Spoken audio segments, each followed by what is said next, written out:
We are talking about Martin Scorsese's epic crime gambling drama Casino from 1995, which you just watched today for the first time, and which I watched about 3 months ago for the 8th or 9th time. Okay, I love it. I absolutely do. And don't want to, not going to talk about the plot too much. I mean, it's a 3-hour movie. There's a lot to kind of dive into, but basically, and there will be spoilers because yes. One, it's required viewing. So, and this came out in 1995. So for 10, you've had 22 years, yeah. 22 or about 22 years or so. I mean that we're definitely going to get into spoiler territory here. But I'm glad we're doing this, and it's not that I know some people might think like what you're doing. Casino is required viewing before you're doing Goodfellas, and I think Goodfellas does constitute required viewing. I absolutely do. The reason I pick Casino first is because Casino's usually the one to get shortchanged. Casino's usually the one that lives in the shadow of Goodfellas. Doesn't get the acclaim, doesn't get the recognition. Just to briefly talk about the plot and whatnot, it's based off the story of Frank Lefty Rosenthal, whose name is changed to be Sam Aces Rothstein in the film, played by Robert De Niro. He's a gambling handicapper known who works kind of loosely with the Italian mob as he oversees the operation at the Tangiers Casino. His best friend is Nicky Santoro, played by Joe Pesci, who is who's an enforcer for the mob, very linked with the Italian mob, based off the character Anthony Spilatro. In addition to the fact that the film also revolves around Rothstein's marriage to Ginger, played by Sharon Stone, and basically chronicles not only the rise and fall of the fictional Tangiers Casino, but also talks about, which I believe is based off the Stardust, I think. I could be wrong on that. I think it's based off the Stardust. But not only does it focus on the rise and fall of the Tangiers Empire, but it also focuses on the triangle of Sam Rothstein, Nicky Santoro, and then Ginger as well. And then you have a lot of great side characters as well. One of the pit bosses is played by Don Rickles, comedian who just died recently. Kevin Pollak, who plays I forgot who Kevin Pollak plays in the film. He plays Philip Green. He plays like the real head of the I think the gambling, not the gambling operations, but like the gambling district, you know what I mean? Like the gambling license place, I believe. In Vegas? Yes, in Vegas. That's Kevin Pollak. And then James Woods, who plays Lester Diamond, Ginger's pimp in the film as well. So Casino, I want to know what you thought of it. I've seen it 8-9 times. I've written a blog, I've written a review on it as well. I cite it as one of my 5 movies that not only made me love movies, but made me want to get into reviewing. That's kind of my background. I want to hear what your thoughts are first timer seeing it. Well, going from Steven Spielberg's Saving Private Ryan, which came out in the 90s, correct? Yes, indeed, late 90s. And then just a few years earlier, Martin Scorsese's Casino in 95, right? Not like barely any difference or barely any years, any length of time there. And it's so stark how a Martin Scorsese or Scorsese or Scorsese, whatever you prefer. It feels so different how a Martin Scorsese movie is put together. Yes, and how it's cut, how it's delivered, and just even the actors he puts together and he gets out of them. It just feels so drastically different. And even then though, it has some 90s kind of aesthetic to it, which is kind of funny because it's set in like the late 60s, 70s, and early 80s, yes, right? Yep, indeed. It still has that 90s feel. No, it absolutely does. It's got that 90s epic kind of quality, that 90s epic kind of thing. It's based off of the book Casino, Love and Honor in Vegas, written by Nicholas Pileggi, who wrote the book Wise Guy, which is what Goodfellas is based off of. Pileggi co-wrote the film with Scorsese as well, as he did Goodfellas. And it has that same... it's kind of hard to put into words, but it has that same kind of feeling as... If you see it, you know what you're talking about. Yeah. I know exactly what you mean, like that 90s style Watch quality. Casino, and I mean, if you have the time, these are 2 long movies, but watch Casino and then watch Shawshank Redemption, and they are 2 completely different movies set in completely different time periods and, different plots. But you still get that feeling of this is very 90s-esque, which is not a bad thing. That sounds like a bad thing, but it absolutely cements it in that place and time. Whereas if you take Saving Private Ryan, which felt so ahead of the curve, Yeah. it felt so innovative. It's fitting that it came like right at the turn of the decade, turn of the century too. You know what I mean? So I absolutely know what you're talking about. There's like I think the way that I describe 90s aesthetic, I've done it before when I'm writing, is kind of like muted. It's got like a muted color palette in a way, but it's not drab. It's just muted. It's got kind of like a flat iron colored palette too. Which is funny because it's set in Las Vegas, and there are so much color in this scenes. There's a picture out there. It has every one of De Niro's suits put in the same picture, and it's like a rainbow. It's a litany of like over 30 that's what this suits. film is famous for, because I mean the costume budget on De Niro alone had to be absolutely outrageous. And there's showgirls in there. There's like a Siegfried and Roy cameo in. Indeed. And it's all over the place. But you're right. It is muted in a sense, which is, I guess, the filter that it's not flamboyant. Scorsese. I mean, if you want to watch a flamboyant depiction of like Vegas and like that kind of culture, I recommend. And I think it's a great movie. I stand by it. A lot of people bash it. I think it's a great film. Is Paul Verhoeven's Showgirls. That's a really good film. That's got like a mix of 90s, that muted aesthetic, and then that like flagrant, flamboyant aesthetic, because Verhoeven's a real auteur when it comes to that. Or just watch another Scorsese movie, The Wolf of Wall Street, if you want to talk about extravagance. Which is very modern. Absolutely very modern. But going into like the inner workings of Casino, though, in your opinion. That was the first thing that struck me. But after that, the second thing that struck me was the amount. This is actually kind of also tied to that 90s kind of feel, I guess, or just kind of a more dated, not bad. I'm not hammering on it. I'm just saying it feels a little, it's not as modern as today's films are, was the amount of narration. Yes. The incredible amount of narration, which also gave it that kind of that Shawshank feel. Again, I did not watch these films, of course, growing up, so I'm going back in time and watching all these. But the amount of narration, it was really cool, though, how they had three narrators. There was one narrator kind of towards the second third of the film. It was that mob guy for like a minute where he narrates for a short second. You know what I'm talking about? Yes. Yeah. There's a lot of different narration here. I mean, there's the one. I mean, I think the one person that narrates it is the one guy that owns the deli briefly. I think he has a say in it too. They all kind of get their own. It's mainly Nicky, Joe Pesci, and Sam, Robert De Niro. It's mainly those two, but it kind of goes for side characters a couple times too. And the amount of see, here's the thing. Narration feels so dated. Right? Because it feels like it's a lot of telling, not showing, which is a sin in movies. Yes, and nowadays. But Scorsese pulls it off, at least the majority of the time in Casino, because he is both telling and showing at the exact same time. To the point where you have... it works because you have like for instance, Joe Pesci. There's a scene I distinctly remember where all the scenes with Joe Pesci are distinctly. I can't quote him, unfortunately. I can't do no quoting on air, even at this hour. There's a scene. There's many scenes where Joe Pesci is narrating while at the same time he is talking in the scene at the same time.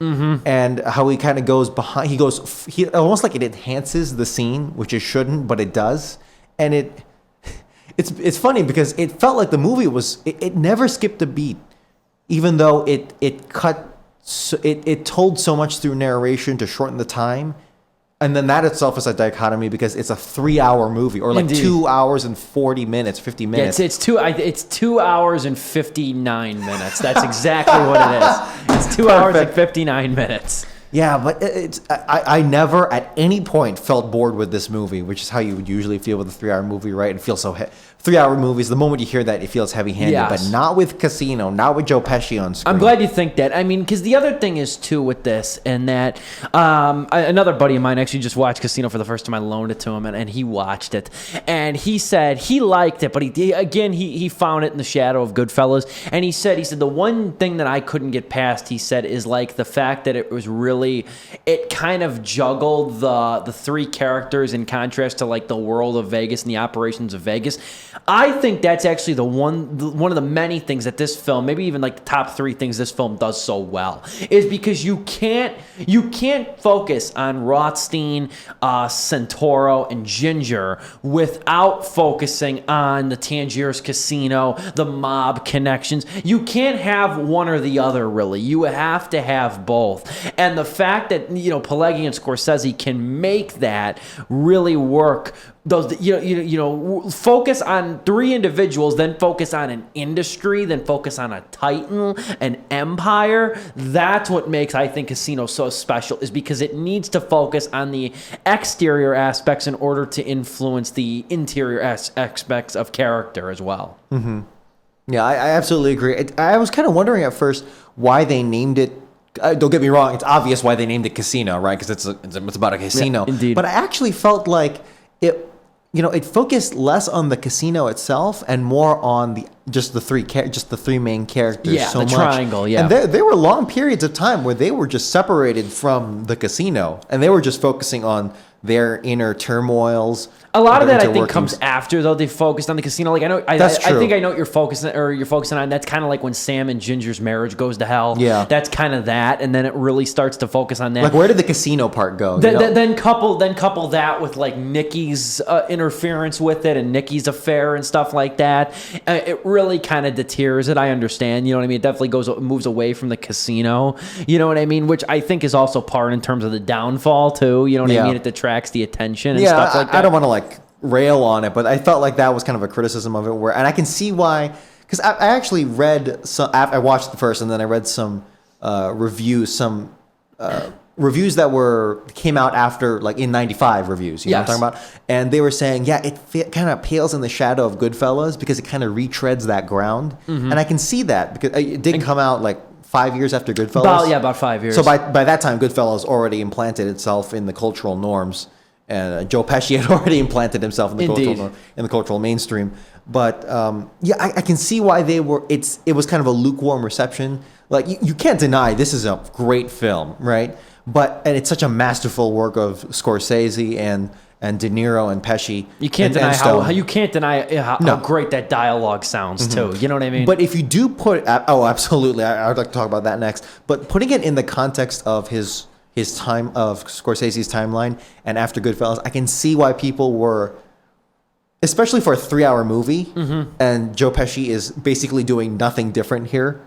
No, not compared. You could have had the same character and had the greater Scorsese universe, and it would have pulled off brilliantly. But I can see why it can be a lukewarm reception. Yes, absolutely. I think that this film I think it's more artistic in a lot of ways visually than Goodfellas was, even though Goodfellas has, of course, that steady cam shot that moves to the kitchen and moves to the tight spaces. There's a lot of moments of Goodfellas that sneak up on you with how well choreographed it is. But I think Casino is a lot more polished aesthetically than Goodfellas. I really do. The cinematography I think sticks out even more by Robert Richardson because Goodfellas it relies both do, but even more so in Goodfellas because it's such a shot to the head in terms of whoa, what are these performances that we're seeing on screen? It hits so hard. And then Casino, of course, it has that as well. It's breaking fingers and whatnot. But there were so many There were a lot of distinct shots that are never reused, that are never retreaded. It's whoa, where did that come from? Why? Whoa, okay, and it actually is jarring in a good way. There's scenes where it tilts so sharp. I think when De Niro and Sharon Stone are arguing, and then he holds her down on the bed, and it's suddenly it becomes upright because the camera is so tilted. Yeah, and then there's scenes where it's it's simulating the FBI.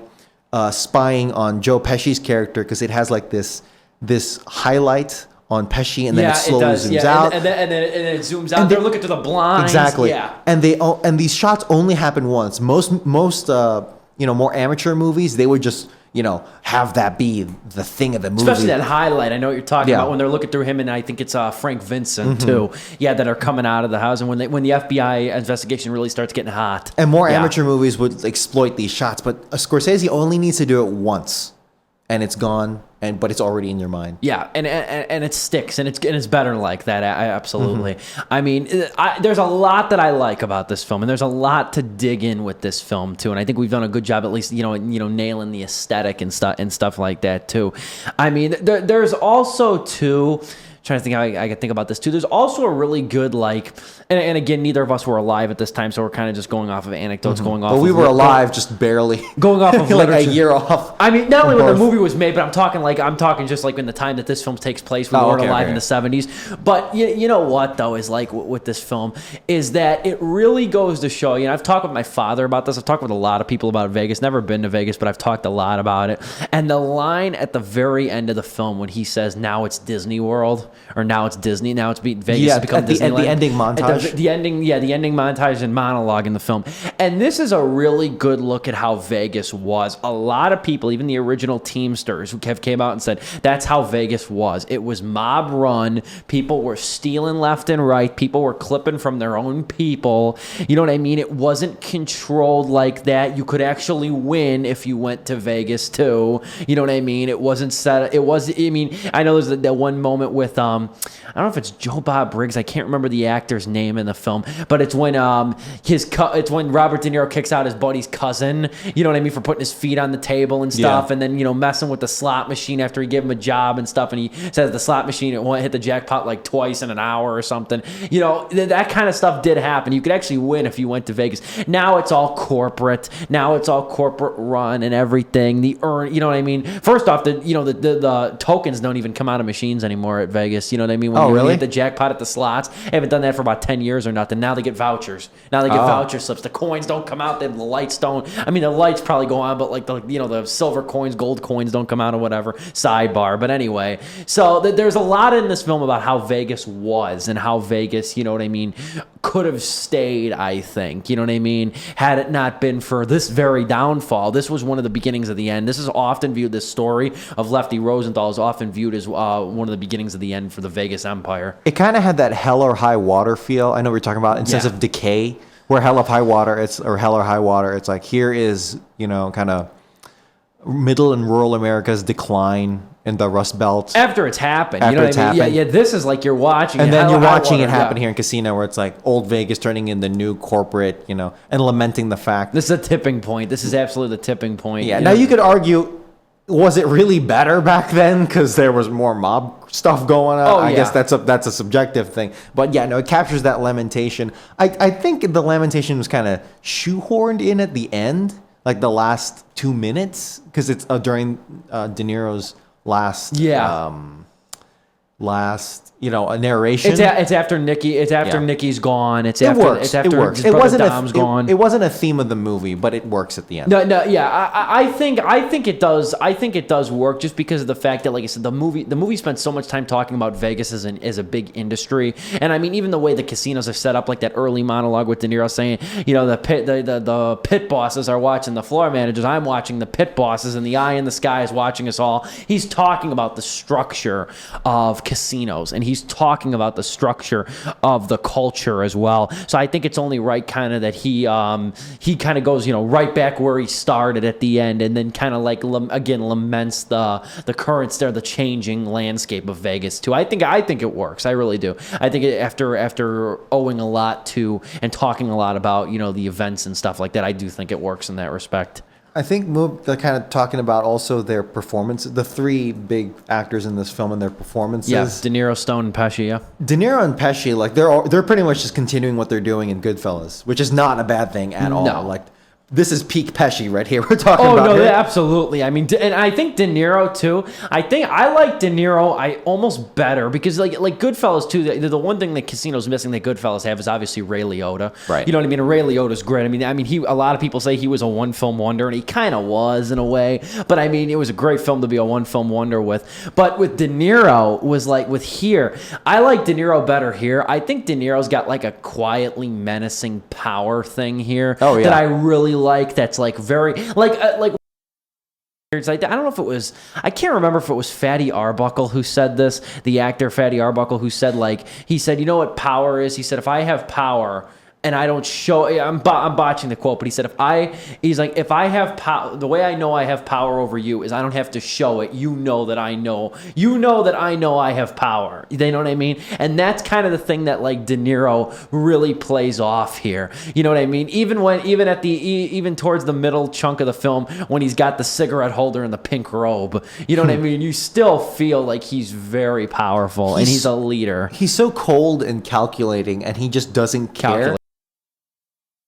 Because he just doesn't care most of the time. And I should not say that. He absolutely does care. But he makes it seem like it's effortless, you know? Yes. It's like everything's under his control. The only time we see that breakdown is when is relating to his wife and his kid, which is an intensely personal matter. Because that's the first thing that was, and he even says it too, that's the first thing in his life that he could not control was Ginger. Right. There you go. And he was so used to controlling everything, odds and whatnot. But before that, he's just so nonchalant about everything, which contrasts so sharply with how many opulent, like, suits he's wearing. Like the amount of bright silk I saw in that movie, the amount of the number of times I saw him in a robe was also like startling. Like, is this like the 5th time we've seen him in a bright robe talking to someone who's like fully dressed? Oh yeah, he is totally in power here. He's in 3-piece suits for 30 seconds. You know what I mean? For like 30-second scenes. You know, and it's a different one every time. But I'd argue that's how it was too.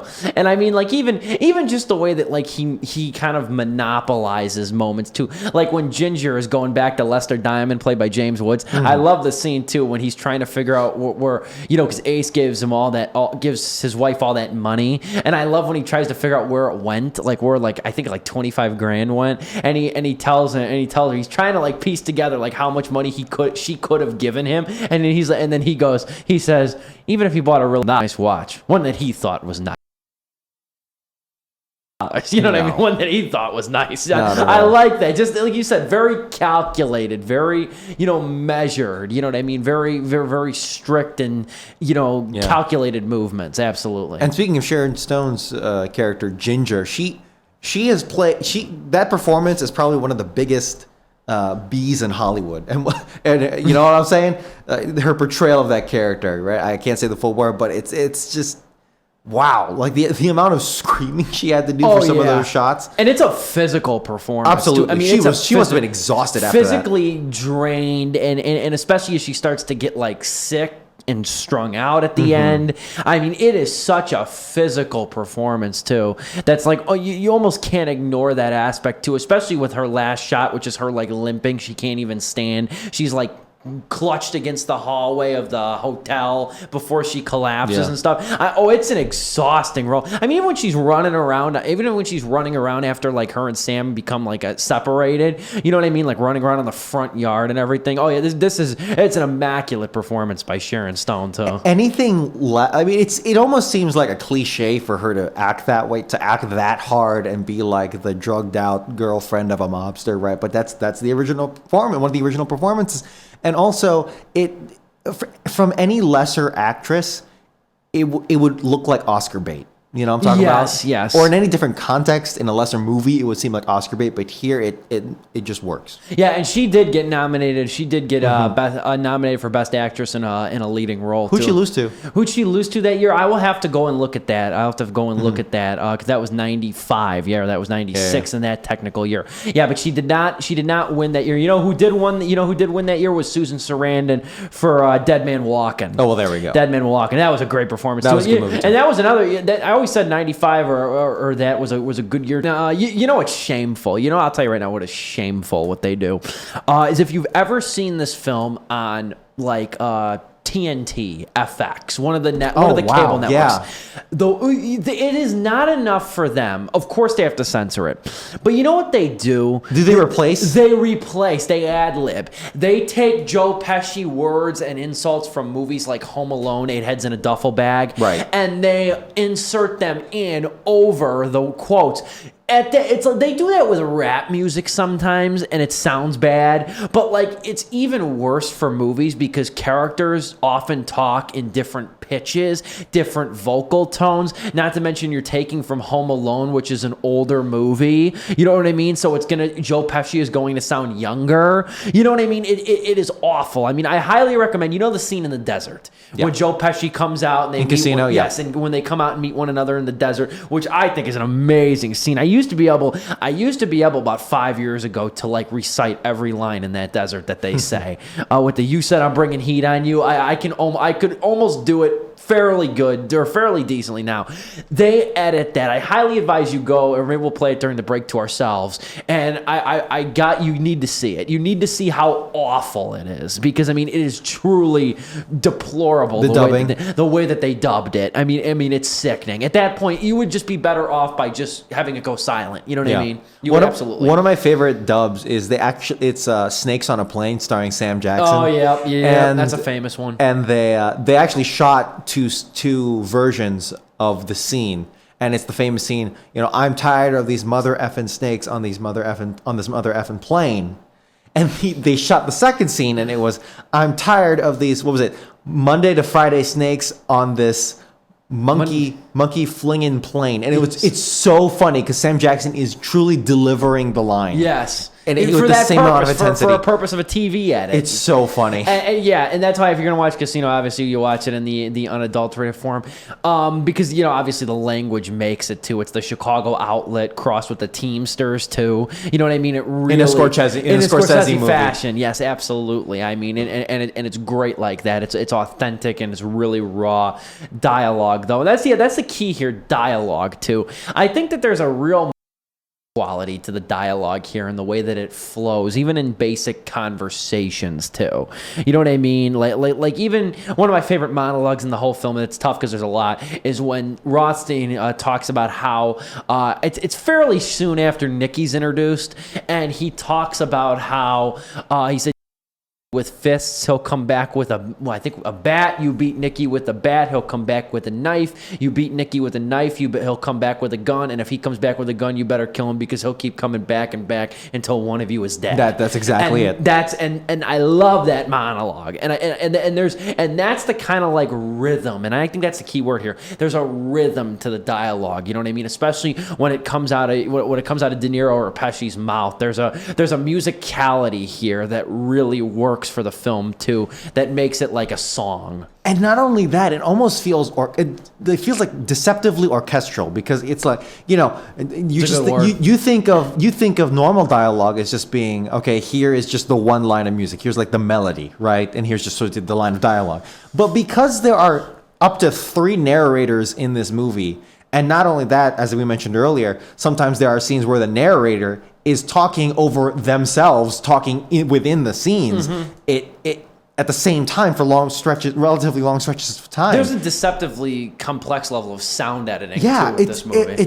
It overlaps so well, and it hooks you in so much. I mean, there's no other way to go around it. You feel like you're almost watching commentary at times, like past, like wish I know now what I didn't know then. You know what I mean, or something like that. In that kind of structure and stuff, and it really works, and then you also feel kind of like the real. And this was one thing that my buddy had a problem with too. He said it's kind of like a sleazy, cynical environment too. I told my buddy I love him to death. I said, you know what, that's such an irrelevant complaint. I said that is one of the most irrelevant, no joke statements I've heard about a mob movie in history. You know what I mean? Like, and the fact that he's like, there's really no likable characters here. Really? No. You don't say. Really? You're telling me that even Rothstein, who like I would argue is probably the most likable out of the 3. You know what I mean? Isn't likable always or much of the time. You know what I mean? If you go into a mob movie looking for character, you're looking for likable characters. You know what I mean? It's like going in a movie about corporations and looking for ethics.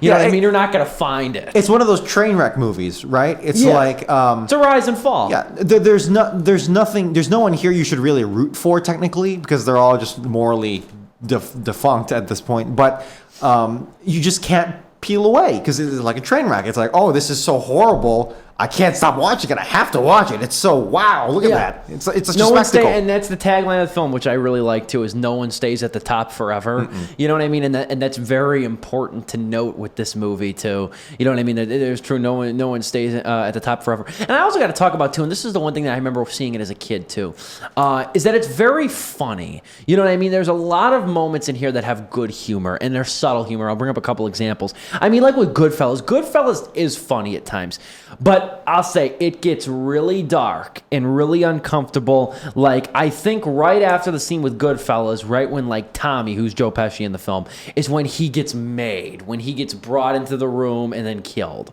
Like, I think that right there, that's in Goodfellas. That's when that movie kind of takes a shift, kind of like a Full Metal Jacket shift, tonal shift. Not a bad tonal shift, but a tonal shift.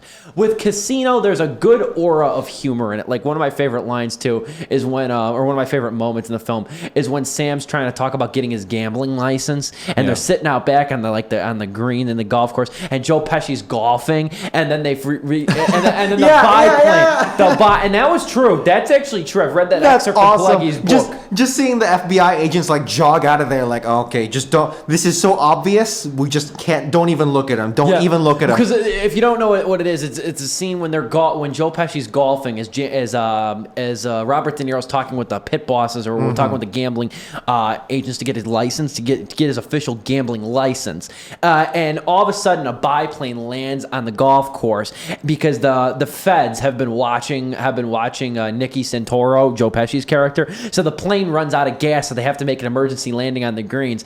And then Joe Pesci goes, "They're agents, Frankie." So then he tells me, he says, I like that he puts the cigar back in his mouth and he grabs the putter. He says, $100 whoever hits the plane, you know. And there's just moments like that I think are really integral to the film. You know, when you mentioned it has that aura of, it never loses that aura of humor in that same way, because it's so opulent, you know, and how, you know, like how these mobsters live. It's so it's ridiculous, but you never doubt that it happened.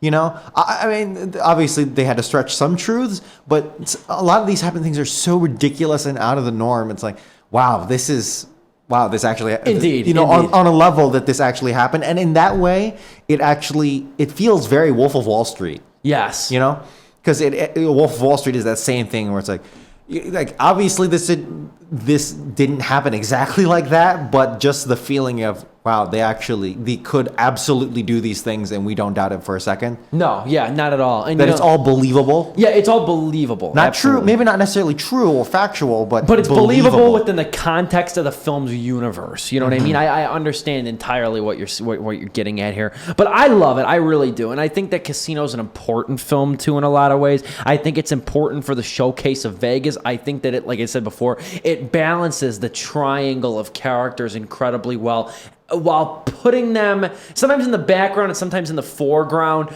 of the current, or of at that time, the current situation of Vegas. I think that it really, really works well. It's got a host of great supporting performances as well. I think James Woods as Lester Diamond, the real sleazy pimp of gingers. I like him a lot too, you know, especially late in the film when he turns really scummy. There's a lot of great stuff here. I'm glad you finally watched it. What are your kind of like closing thoughts about it overall? Just kind of going in the first time you saw it.